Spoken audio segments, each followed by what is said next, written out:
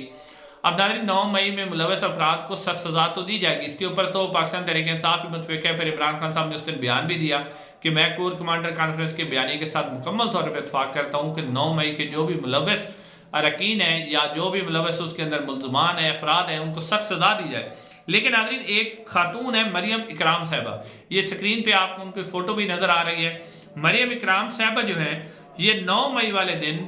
باہر تھی، اس احتجاج کے اندر شریک تھی، اور اس کے اندر جو کچھ بھی ہو رہا تھا 9 مئی کے واقعات کے حوالے سے اس کے اندر یہ شامل تھی۔ اب آپ ان کو تصویر نظر آ رہی ہے جس میں وہ ایک بس جل رہی ہے اور اس کے آگے کھڑی ہوئی ہیں، اور ان کے ہاتھ میں جو ہے پاکستان تحریک انصاف کا جھنڈا ہے۔ تو اب اس خاتون کو جو ہے وہ پاکستان مسلم لیگ نون نے خصوصی نشست پر قومی اسمبلی کے اندر ممبر قومی اسمبلی منتخب کروایا ہے۔ ناظرین اگر یہ خاتون اس جو احتجاج تھا اس کے اندر شامل تھی اور یہ بھی باقاعدہ شامل تھی، پھر ڈاکٹر یاسمین راشد صاحبہ کیوں، اگر ان کو رہا کر دیا گیا پھر ڈاکٹر یاسمین راشد صاحبہ کا کیا قصور ہے، طیبہ راجہ کا کیا قصور ہے، خدیجہ شاہ کا کیا قصور ہے، عائشہ بھٹہ کا کیا قصور ہے، صنم جاوید خان کا کیا قصور ہے، اور بھی بہت سی ایسی خواتین ہیں، پھر ان کو بھی رہا کر دیا جائے۔ یعنی کہ 9 مئی صرف انہی کے لیے جو پاکستان تحریک انصاف کے ساتھ کھڑے ہوئے ہیں، اگر وہ پاکستان تحریک انصاف چھوڑ جاتے ہیں تو 9 مئی کا ان کے اوپر کوئی کسی قسم کا وہ پاک صاف ہو جائیں گے۔ تو اس سے آپ کو یہ بات واضح ہوگی کہ 9 مئی یہ صرف اور صرف ایک جماعت کو کرش کرنے کے لیے استعمال کیا گیا۔ حقیقت میں یہی ہے کہ جو پاکستان تحریک انصاف چھوڑ جائے گا اس کو نوازا جائے گا۔ ان کے بارے میں خبر یہ آ رہی ہے کہ ان کی ایک دفعہ سے شہباز شریف صاحب اور حسن شہباز کے ساتھ ملاقات ہوئی۔ یہ سوشل میڈیا کی بہت اچھی ایکٹیویٹیز ہیں، سوشل میڈیا پہ بہت اچھا کام کرتی ہیں، تو انہیں کچھ مراد دے کر جو ہے مسلم نون میں شامل کر لیا گیا، اور ان کے 9 مئی کے کیسز بھی ختم ہو گئے۔ حالانکہ اس پر مسلم نون کے اندر سے ان کے خلاف آوازیں اٹھ رہی ہیں کہ ایک خاتون جس کا مسلم نون کے لیے کوئی خاص کام نہیں ہے ابھی وہ مسلم نون میں شامل ہوئی ہیں، اور ان کو آپ نے ڈائریکٹ MNA بنا دیا، جبکہ بہت سی ایسی خواتین جو مسلم نون کے لیے کام کر رہی تھی ان کو اگنور کیا گیا ہے۔ لیکن آپ کو کم از کم یہ کنفرم ہو گیا کہ 9 مئی جو تھا وہ صرف اور صرف ایک پارٹی کو کریش کرنے کے لیے تھا، اور جس طرح عمران خان صاحب کو اٹھایا گیا، پھر اس کے اوپر جو ریاکشن آگے 10,000 لوگ گرفتار ہوئے، اور اتنی بڑی تعداد میں لوگوں کا گرفتار ہونا، یہ سب کچھ جو ہے وہ ایک منصوبے اور پلان کے تحت کیا گیا تھا۔ اب ناظرین آتے ہیں اسد علی طور صاحب کے حوالے سے۔ اسد علی طور صاحب کے حوالے سے آج جو ہے چیف جسٹس قاضی فیاض عیسیٰ صاحب کی عدالت میں صحافیوں کو جو ہراساں کرنے کے حوالے سے مقدمے کی سماعت تھی، جس میں مطیع اللہ جان صاحب اور اسد علی طور صاحب کو 2021 کے اندر ان کے گھر میں گھس کے مارا گیا، ابصار عالم پر گولیاں چلائی گئیں۔ تو اس کے اوپر جو ہے چیف جسٹس قاضی فیاض عیسیٰ صاحب نے کہا کہ آپ نے جو اسد علی طور کو گرفتار کیا ہے تو نہ تو میرے کسی جج نے یعنی سپریم کورٹ کے کسی جج نے شکایت کی ہے، نہ ہمارے رجسٹرار نے شکایت کی ہے، تو FIA کس طرح کا مقدمہ بنا سکتا ہے؟ پھر اگر آپ لوگوں نے مقدمہ بنایا ہے تو جو آپ نے مقدمہ بنایا ہے اس کے اندر تو اس چیز کا ذکر ہی نہیں ہے کہ جو عدلیہ کی توہین کی گئی ہے۔ تو انہوں نے کہا کہ یہ جو آپ نے مقدمہ بنایا ہے کہ سرکاری افسران کی انہوں نے توہین کی ہے، تو انہوں نے کہا کہ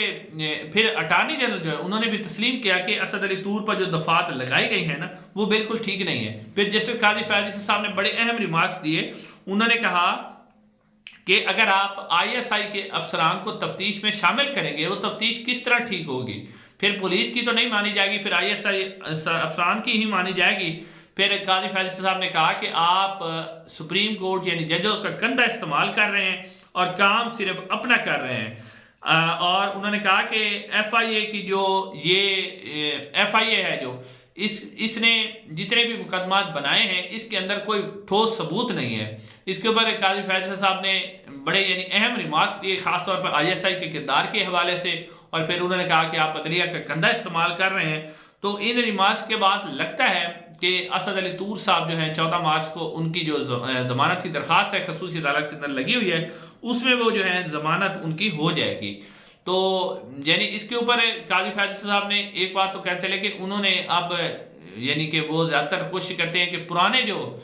جن کو سزائیں ہو چکی ہیں ان کو انصاف دلائیں۔ ٹھیک ہے، مطیع اللہ جان صاحب کو بھی انصاف دلائیں، انہوں نے ذوالفقار علی بھٹو کو بھی انصاف دلایا، لیکن اب جو صحافیوں کے ساتھ ہو رہا ہے، جس طرح عمران ریاض خان کے خلاف ہوا اور بھی بہت سے صحافیوں کے خلاف، اسد طور کے خلاف اب ہو رہا ہے، تو انہیں چاہیے کہ اب جو صحافی ہیں وہ سب کے اوپر انصاف کریں، اور جو پاکستان کے اندر آئین اور قانون اور انسانی حقوق کی خلاف ورزیاں ہو رہی ہیں اس کے اوپر بھی بات کریں۔ آج جو کچھ ہو رہا ہے، اب کیا عمران خان صاحب کے ساتھ آج جو کچھ ہو رہا ہے یہ ہم 40 سال کے بعد اس کا انتظار کریں گے کہ 40 سال کے بعد عمران خان صاحب کو انصاف ملے گا؟ تو آج اس صاحب کے پرائم منسٹر کو انصاف ملنا چاہیے۔ اس کے علاوہ ناظرین، عمران خان صاحب کی جو سائفر کیس اور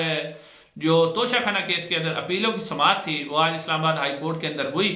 اور FIA نے جو اس کے اوپر اعتراض اٹھایا کہ ایسے کیسز میں جو ہے وہ اپیل کی ہی نہیں جا سکتی، یہ درخواستیں قابل سماعت نہیں ہیں۔ تو اس کے اوپر جسٹس عامر فاروق صاحب جو کہ پہلے چاہ رہے ہوتے ہیں کہ کس طرح کیس کو ڈیلے کیا جائے، انہوں نے کہا کہ ٹھیک ہے جی، آپ 14 مارچ کو دوبارہ آ جائیں، 13 مارچ کو، اور آ کے دوبارہ جو ہے اپنی دلائل دیں کہ قابل سماعت ہونے یا نہ ہونے کے اوپر، تو اس کے بعد ہم ساتھ ہی توشہ خانہ کا کیس بھی اسی دن ہی سن لیں گے۔ ناظرین، انشاءاللہ اگلی ویڈیو میں آپ سے ملاقات ہوگی، چینل کو ضرور سبسکرائب کیجیے گا۔ السلام۔